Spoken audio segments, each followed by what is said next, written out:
enjoy the ride. Hey crew, I've got the key to that 23 BMW M2. We are going to take it for a drive, but first, let's check out how it looks on the inside and outside.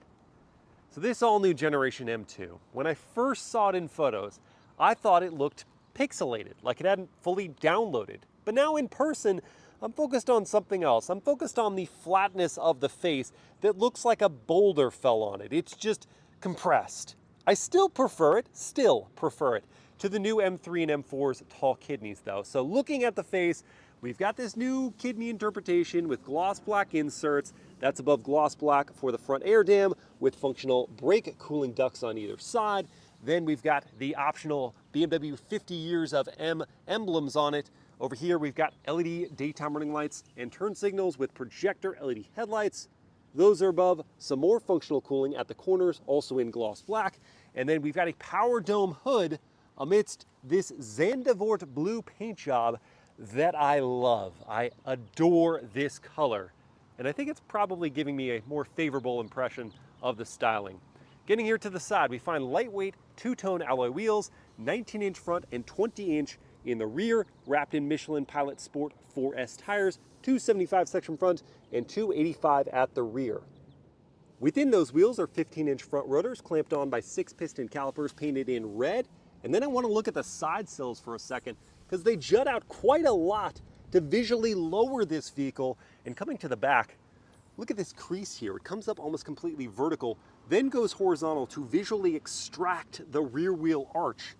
The door handles are flush mounted. The door mirrors have that aerodynamic style like the M3 and M4. And then the roof can be had in carbon fiber to lower that center of gravity.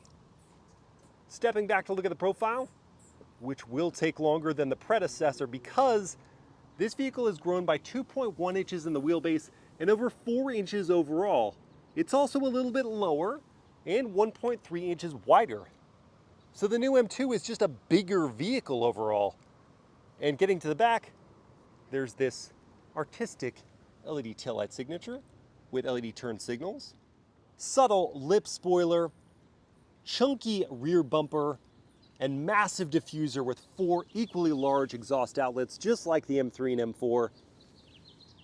Both the front and rear of the new M2 have a lot of design elements that seem to compete for your attention. But my bigger takeaway is just how much larger of a patch of ground this new M2 takes up compared to the predecessor. And I don't know how I feel about that. I do like the profile quite a lot though. What do you guys think? Is this better or worse looking than the last generation M2? Let me know in the comments, and let's check out the interior. Opening up and looking inside at this black merino leather interior that with that carbon package gives us the carbon bucket seats out of the M4. And they look just as cool here with leather and contrast stitching, Alcantara inserts, leather accented in the M tricolor, cutouts for your racing harness, an illuminating M2 logo, more contrast stitching, more cutouts that I presume are for weight savings, and these do save as a set 24 pounds compared to the standard sport seats. There are integrated grab handles. You see some of the exposed and gloss carbon fiber, power adjustments including for your bolsters, and these seats are heated. To get behind them, pull on this fabric strap and the seat will power slide forward, giving you a wider access point to that second row, so that getting back here really isn't all that bad. And when I move this seat back into my driving position at 6 feet tall, we'll see that there's still a little bit of knee room. So the problem is just the headroom. And my head is pressed against the roof. I can't make it back to the headrest. So this is neither safe nor comfortable. It's getting a thumbs down. Other amenities, you've got air vents and a third zone of climate, but no USB ports. And this is just a 2-passenger backseat setup. This is not a middle seat. There is no seat belt. These back passengers do get tricolor stitched seat belts, but they've got to be on the smaller side. And to get out, pull on that strap once more, and the seat will move. Now before we hop into the driver's seat, let's take a look at the pedal setup, because there are 3 of them, if you don't count the dead pedal. For the standard manual transmission, they've got aluminum faces on those, and for the sill plate that says M2, standard Harman Kardon sound system, injection molding up behind the door with a geometric pattern printed in there, more injection molding for your armrest, with just a little bit of padding, contrast stitching, tricolor decal going on there, 2-position memory for the driver's seat, 2 one-touch windows, power adjusting and power folding door mirrors, hard touch plastics down low, and hit this button to pop the trunk lid, and it only just lifts it a little bit. It doesn't send it all the way up. Inside, we find a generous 14.5 cubic feet of space, and if you need more room, you can pull on these 2 tabs to send those seats down 40, 20, 40. Now, there's no power close or lock function on the trunk lid, but there are these cutouts to close it up easy enough. What's not as easy as getting into the carbon bucket seats. I end up using the roof to lower myself down over those tall side bolsters and the carbon fiber bump in the middle. Drivers get this leather wrapped steering wheel. It's super thick in the hands with a contrast stitching and carbon fiber fascia with that carbon package, and these 2 red M buttons that you can pre-program for all your settings. There's also a curved display here encompassing both a 12.3-inch digital gauge cluster that is reconfigurable and a 14.9-inch touchscreen that is visually compelling. It's customizable. It's got wireless Apple CarPlay and Android Auto. Also integrated in the screen are all your climate settings. They move that stuff up from down here to declutter it. The unfortunate side effect is that it can be more distracting while driving, looking for those things in a screen instead of having a physical input. You do still have defrosters and seat controls and a physical volume knob. And then below that, we've got carbon fiber covering your 2 cup holders, little storage cubby that's not a wireless charging pad, USB-A port, DC outlet. There's more carbon fiber around the manual gear selector with a leather wrapping and leather shift boot with contrast stitching. There's also a dial to control the infotainment system if you don't want to touch the screen, and an optional head-up display here. Under this leatherette topped console, we've got quite a bit of storage for this size vehicle and a USB-C port, presumably for those rear passengers. Visibility is quite good, especially with those headrests kind of folded in their flatter position. There's also standard blind spot monitoring with rear cross traffic. Now, while I had some misgivings about this vehicle's exterior, the interior is really a knockout, especially with these seats. It feels so cool. And now we need to see how cool it is to drive.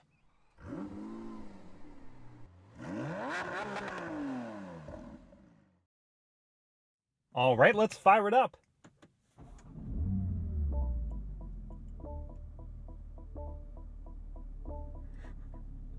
We have the competing chimes of the startup and the parking sensors going to somewhat drown out the low rumble from the inline 6.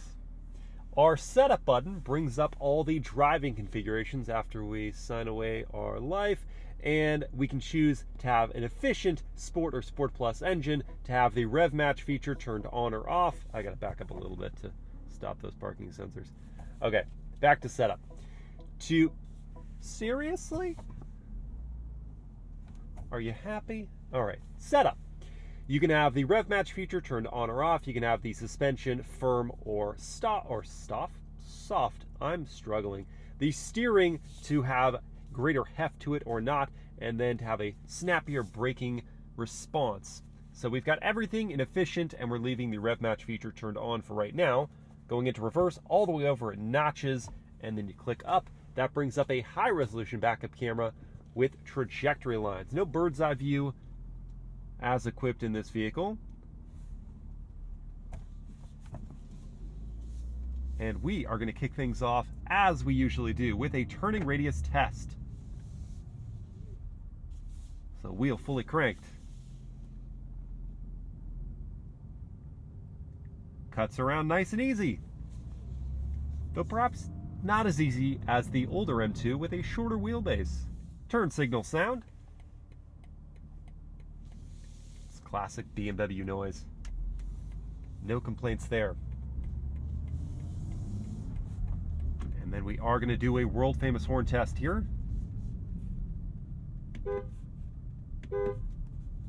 Also just a solid horn.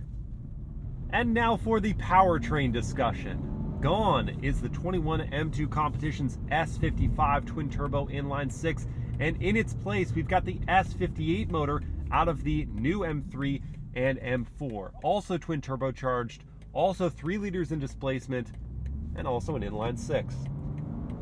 This motor in the M2 is slightly detuned from the M3 and M4. So it makes 453 horsepower and the same 406 pound-feet of torque. That's down 20 horsepower to the M3 and M4, but up 48 horsepower over that 21 M2 competition. This vehicle does weigh 250 pounds more than the older M2, but it's down about 100 pounds of weight compared to the M4. That power is routed to just the rear tires, unlike in the M3 and M4 where you can have an all-wheel drive system. But like the M3 and M4, you do get to choose from a 6-speed manual or an 8-speed torque converter automatic. Now, a little about this 6-speed.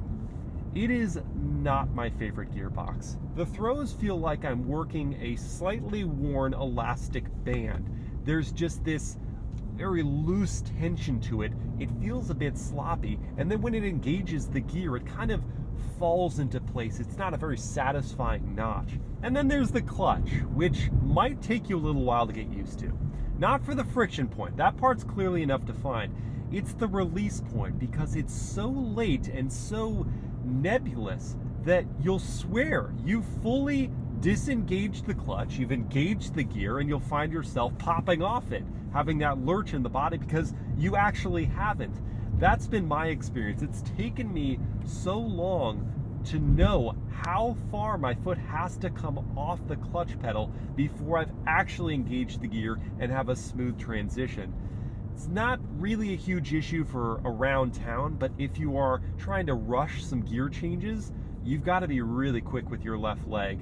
And that's not something that I experience in most other performance vehicles with a 3-pedal setup. All that to say, it's still nice to row your own gears. It's still nice to have that level of engagement even when you're just cruising around town. The ride quality in the M2, this latest M2, feels quite a bit more compliant than its predecessor. That longer wheelbase and the adaptive dampers do pay dividends in terms of composure over bumps in the road.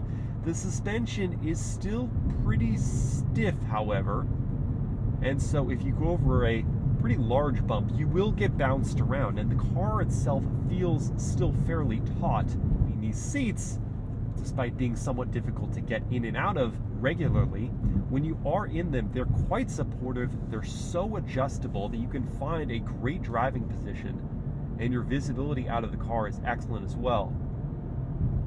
As you get up to speed, the inline 6 is not making much of a noise in the background. The wind and road noise is kept low, allowing the M2 to define itself by its luxury and build quality, in addition to the performance that I'm quite anticipating. Brake pedal tuning here in the comfort setting. It's a cinch to modulate that and come up to a smooth stop. The power delivery with this longer gearing compared to the 8-speed means that you got to get far enough into the pedal to actually feel the boost come on and the power build. Peak torque comes in from around 2650, and for a twin turbo setup that seems kind of high.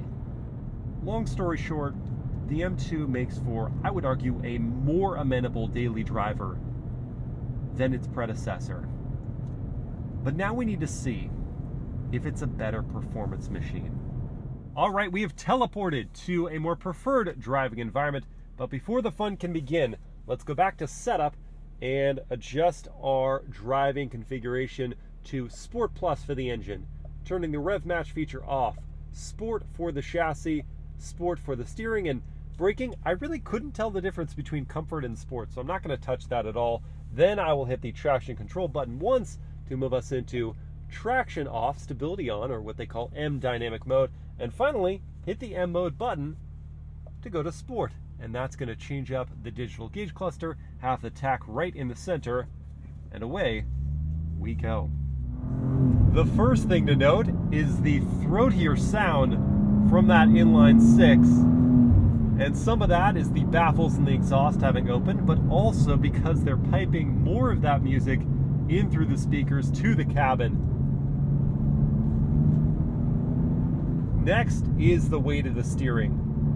There's quite a bit more resistance now, and the steering itself is really quick, very precise. The resistance buildup offers a decent degree of communication. It's not flowing with feedback. Changes in direction happen with greater confidence and sure-footedness than the M2 predecessor. Because of the added track width and because of that longer wheelbase, it feels very planted in the corners. And yet, because the wheelbase is longer, and because this car now weighs 250 pounds more than the older M2 comp, when I think about how that M2 comp would whip between corners, it did so with this tossability that I'm not quite getting in this new car. Which isn't to say it's not great to drive. Which isn't to say I'm not enjoying the heck out of this. But it's different. That M2 comp had this excitability, whereas this new one feels so refined and predictable, which could be a good thing for some people. This new car is so very good. The brakes bite so nicely. But I feel like I'm driving the M4. And of course, the fact that this is the same S58 motor out of that M3 does have a part to play in that impression. It's got the same character. It has very nearly the same intense power, but it also has to be prodded in the similar way. So if I go into fourth gear, the wrong gear for right now, at 3,000 RPM, lay my foot to the floor, I'm waiting a very long time for this engine to rouse itself, to get into peak performance, at least with the 6-speed and these longer gear ratios. The experience with the more closely stacked ZF 8-speed might be different. And while I can only show you what it would be like to do a real-world 0 to 60 test with the 6-speed in comparison to the 8-speed, let's do it anyway. Let's just see how the M2 does. For that, I've got my race box set up here, and as long as I'm in the M dynamic mode, I can utilize the launch control feature that is even available with the 6-speed manual. So holding in the clutch, pinning the throttle, it'll tell me launch control is ready.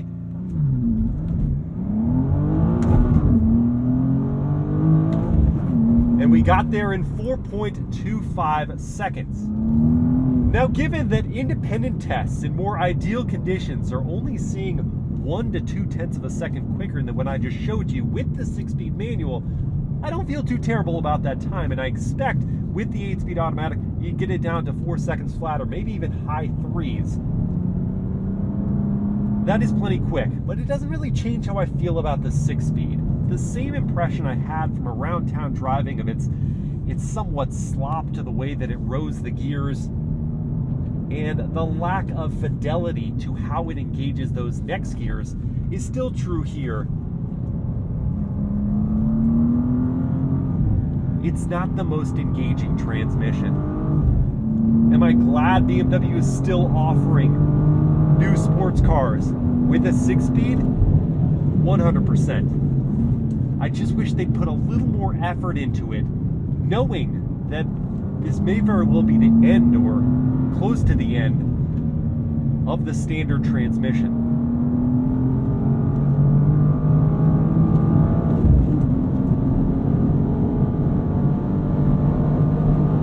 Hot dog, this thing is fast. But it's when the road gets tighter that the M2 really settles in. Because while you're feeling the additional weight compared to the M2 Comp in the corners as you're changing direction. And while you are aware of the broadened dimensions when trying to squeeze through the narrow lane markings of a road like this, you're also consumed with the finesse.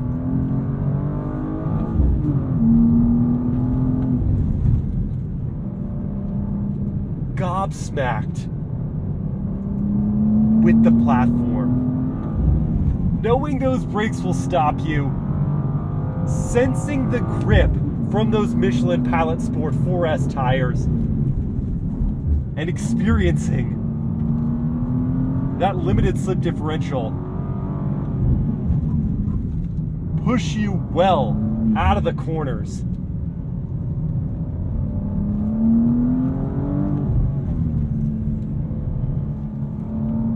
You could just enjoy the ride.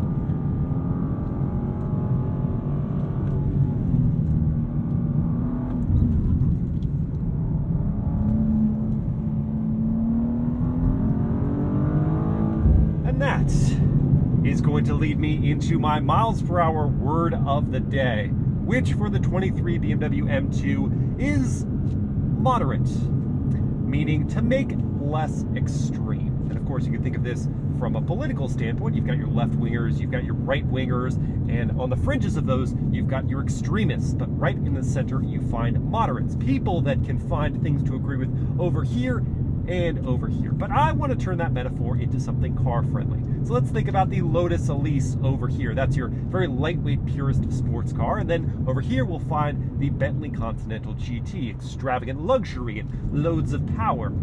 The previous generation M2 competition, are you going to make it? Yeah, you made it. Good for you. The previous generation M2 competition was definitely left of that center. And I still think that this new M2 is left of the center, but it's moved further right. It's moved more towards something that is larger, more livable, it has more power. And I will have a defined opinion about that in just a moment. But first, before we dive into pricing and competition, let's talk about the fuel economy and top speed for this new M2. Fuel economy is 16 mpg in the city, 24 on the highway, and 19 combined. If you get the driver's package, then your top speed is 177 miles per hour. The starting figure is $63,195, and this one, with quite a few options, is around 75 grand. And that puts this M2 in the crosshairs of some very good sports cars.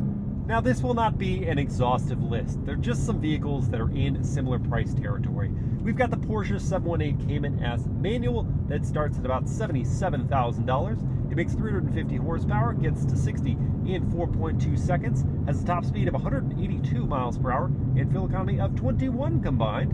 And then there's the Toyota GR Supra 3.0 Manual that starts at about $54,000. It makes 382 horsepower, gets to 60 in 4.1 seconds, has a top speed of 161 miles per hour, and fuel economy also of 21 combined. Then finally, there's the Chevy Corvette Z51. That starts at $68,000. It makes 495 horsepower, gets to 60 in a scant 2.9 seconds, has a top speed of 180 miles per hour, and ties the fuel economy of this vehicle at 19 combined. Now, before I pick apart that competitive set, let me return to the new versus old M2 discussion. The old M2, it was good to look at on the outside, and it was its own unique driving experience in BMW's M sports car product portfolio.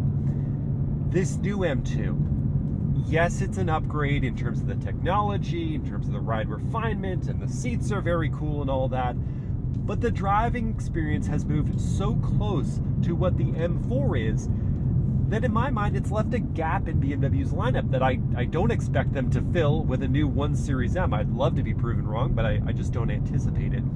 So while this new M2 is a vehicle I very much like, and I think that with the improvements to the ride refinement and the technology, is going to be more likable to more people than the predecessor. While it is something I very much like, it's not something that, like the M2 competition, I've fallen in love with.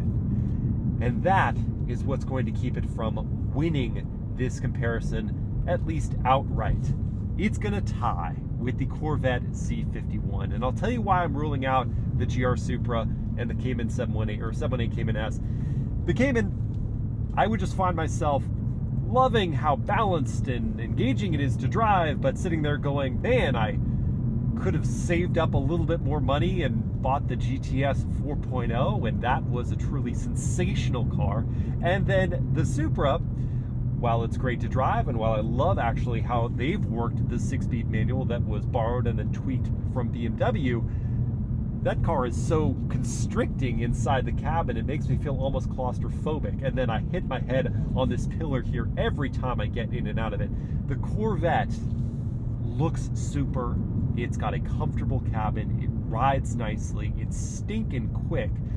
The thing that holds it back from winning the segment outright is that you see so many of them out on the road that it doesn't feel quite as special.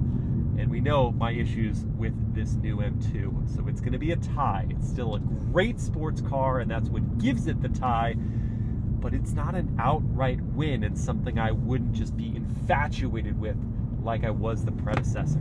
Which would you guys choose? Would you go new M2? Would you go Corvette C51, GR Supra, or Cayman or 718 Cayman S? Let me know in the comments. I hope you guys have enjoyed this video. If you did, please like, comment, and share it. Subscribe to the channel.